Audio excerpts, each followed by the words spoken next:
Kani Presidente Rodrigo Roa Duterte toyong Mibisita kagahapon sa Tacloban City. Ang report ni Luan Merondina. Kauban ni former President Rodrigo Roa Duterte ang iyang anak nga si Davao City Mayor Baste Duterte atol sa kasaulugan sa Kapistahan sa Tacloban City.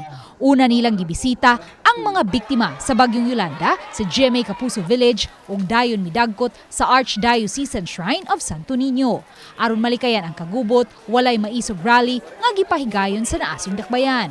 Matod sa organizer sa Maisug Rally nga si Attorney Levi Baligod, adunay nagpasidaan nga pusasan siya kung ugaling matigayon ang rally. Sa ganitong gathering ng mga miyembro ng guardians ay hindi kailangan ang permit.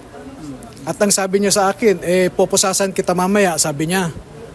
So sabi ko, sige, baka gusto mong magsubukan tayo.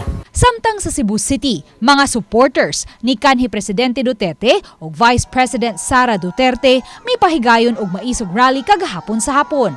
Gikan sa South Road Properties, nagmotorkada sila paingon sa Redemptorist Church, diin gipahigayon ang food sharing, samtang ang uban kanila mitambong sa Santos nga misa. Gipahigayon usab sa church grounds ang candle lighting. And I am very glad that we were able to have the two meet, and that brings a certain united pictures.